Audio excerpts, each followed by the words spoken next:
Now that you've worked through the binomial expansion and you've looked at problems like this first one here, how do we expand out x plus y to the fifth? Now we're going to look at this for all cases. So you've seen the patterns now. You know that the first term drops by 1 each time. You know that the second term increases by 1 each time. And by 1, it's another multiplier of it, so the exponent goes up. You know that these exponents add up to 5 all the time, whatever your n value is. So there's a lot of different things that you're figuring out along the way. And then also that we have these coefficients, and we can use Pascal's triangle to come up with what those coefficients are. So we're going to continue to work with this just to give you a few practice problems that are based on this binomial expansion. And then later on, we're going to learn how to take it one step further yet. This formula is in your packets. So they're going to give you this formula. And again, it's just like what you had up here. You know that a, so this a plus b to the n, you know that a starts to the n power, and then it drops by 1 each time. You subtract 1, then you subtract 2, etc., all the way until you get to the 0 value. Versus your second term starts at the 0, and then goes to the first, goes to the second, etc., all the way up to the last term, all the way up to n. And this NCR piece that's in the coefficient, NC1, NC2, we'll talk about that in a little bit. But what that ends up doing is it finds the coefficients of Pascal's triangle. One thing that I didn't really talk about is R. So here is where your R value is. When I add these two exponents here, they have to add up to n. So I'm subtracting whatever it is along the way, and then I have to therefore add the other one. So that's why this one is a 1, because n minus 1 plus 1 is just n. So that's the exponent there. It'll make sense once you see it this way. But we're going to also look at n choose r as well. Okay, so just working on the expansion piece. The last thing I want you to do is expand it out and do 5 of them. I do not want you to multiply through 5 of these and then combine these two, and then combine those two. I don't want you to do that. What I want you to be able to do is use the binomial expansion, and you're going to have to. Initially, sure, you could multiply these all out. If it only was going to the second or to the third, maybe it makes sense to do this instead of binomial expansion. But let's use the binomial theorem to simplify this as much as possible. So since it's to the 5th power, I know the coefficients 1, 1, 1, 1, 2, 1, 1, 3, 3, 1, 1, 4, 6, 4, 1. Am I done for this one? First one or no? No, because one of the things hopefully you also saw in the patterns is this is the 5th. So therefore, I need the first one that has a coefficient of 5. We'll learn how to do this without having to expand out Pascal's triangle, but for right now, we'll stick with this method. Okay, so those are the coefficients. And I know that x starts out by going to the 5th power, then x goes to the 4th, then x goes to the 3rd, x goes to the 2nd, x goes to the 1st, and x goes to the 0. Okay, drops by 1 each time. And I know 2 starts by going to the 0. Then 2 goes to the 1st. See how these exponents are adding up to 5 each time? Then 2 goes to the 2nd, and then 2 goes to the 3rd, and then 2 goes to the 4th, and then 2 goes to the 5th. One of the things you'll also notice is I always put that number in parentheses, and if there's more to it, I'll also put it in parentheses when we start to get harder ones. And then I have to bring in my coefficients here from Pascal's triangle. So this is this row again, so 1, 5, 10, 10, 5, 1.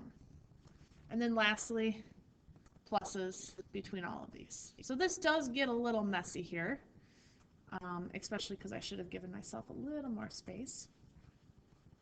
And then we can simplify each of these individual terms. So when I simplify each of these individual terms, 1 times x to the 5th times 2 to the 0, well, that's just x to the 5th. Plus 5 times x to the 4th times 2. So that's a multiplication in here, remember. Plus 10 times x cubed times 4, 2 to the squared is 4, plus 10 x squared 2 to the 3rd is 8, plus 5x 2 to the 4th is 16, plus 2 to the 5th, which is 32. And then lastly, I'm going to combine all my numbers together. So all my numbers here are going to make that coefficient. X to the fifth plus 10x to the fourth plus 40x cubed plus 80x squared plus 80x plus 32. So that is the expansion of x plus 2 to the fifth. Okay, the next one is a minus 3 to the sixth. So one of the important things with this one is that negative. You will start to learn some patterns, but along the way, I would recommend just taking that negative and making it part of 3. So I'm going to change that to plus a negative 3, and then the negative will just go with the 3 everywhere. So we start at a to the sixth, and then we go a to the fifth, and then we go a to the fourth, a to the third, a to the second, a to the first, and a to the 0. And then my second term, so negative 3, starts by going to the 0, then it goes to the first, then it goes to the second, then it goes to the third, then it goes to the fourth, to the fifth, and lastly to the sixth. And then I need my coefficients at that 6th level. So I need to go one more over here. So 1, 6, 15, 20, 15, 6, and 1. So I'll move this over.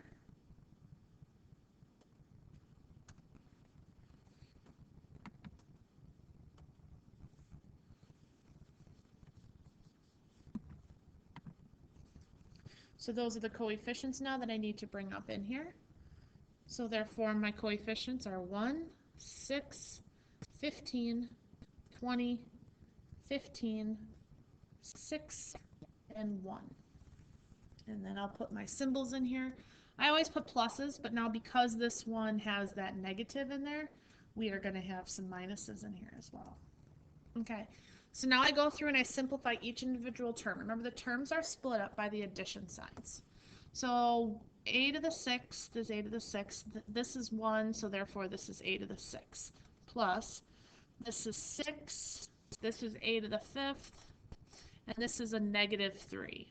So times negative 3. Make sure you put a time sign, otherwise it means subtraction.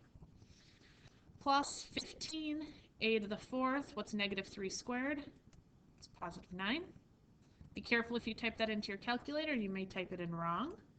Negative 3 to the negative third is negative 27.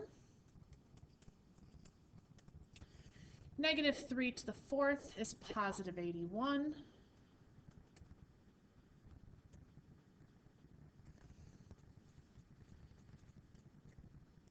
Times negative 243. And then negative 3 to the sixth is positive 729. Okay, now I just combine my coefficients together. So we've got a to the sixth, and then this is a negative, minus 18 a to the fifth. This is a positive, so plus 135 a to the fourth. This is a negative, so minus 540 a cubed. If I type this incorrectly, this should be a positive, 1,215a squared. This should be a minus, because of the negative, 1,458a plus 729. So that's the expansion of this one. So that's kind of the process that you're going to go through. Take each of them individually and figure each of them out. One of the things that you'll notice for a shortcut, not that I'm pointing out anything too impressive, but you'll notice the negativity switch. They will alternate. Obviously, we're looking at where the negative is at. So the negative is at my second term here. So whenever that goes to what kind of exponent here? Is it negative? Odd, right? So whenever it goes to a negative exponent, it's going to be odd. Versus when it goes to the even ones, that's when it's going to be a positive. That's when it's going to be a plus. So double check that when you have a minus in there. Just make sure they alternate. Okay, one more. I'm just going to set it up, but I'm not going to do the whole thing. Let's do this last one here. Okay, so if we have this one, Then we have to take each of the individual parts to each of the exponents. So now this is only to the third, so this one's a little bit shorter. Maybe we'll do the whole thing. So we start with our first term. That's 3x. The whole thing goes to the third. And 2y, the whole thing goes to the 0. And then its coefficient is 1. Well, in Pascal's triangle for 3, here are your coefficients. So my next one is a 3. 3x now goes to the second. 2y now goes to the first. Oh, and I lost, it's a negative 2y. Sorry about that. Plus 3 is my next coefficient. 3x goes to the first now, because that first term is dropping. And negative 2y is going to the second, because again, these have to add up to 3. And then lastly, 1, and then 3x is going to go to the 0, and negative 2y is going to go to the third. Okay, so the reason I kind of changed the way I was setting these up is because this is the process in the next section that we're going to start with, is we're going to look at full terms one at a time. So instead of listing the entire one out, we need to look at them as chunks. We're going to look at each individual term. And then from here, you can keep going. If we have an exponent on either of these, so maybe I have a cubed right here or something like that, that just goes right along with this term. So that goes along and goes to each of those exponents. What ends up happening is in the end, you don't see this nice pattern of 3, 2, 1, 0, 0, 1, 2, 3. But it's because of it's going to be multiplied by some other constant term. So you're going to see those as well as you go through them. No big deal. Just take the whole thing, substitute it in here, and take it to your power.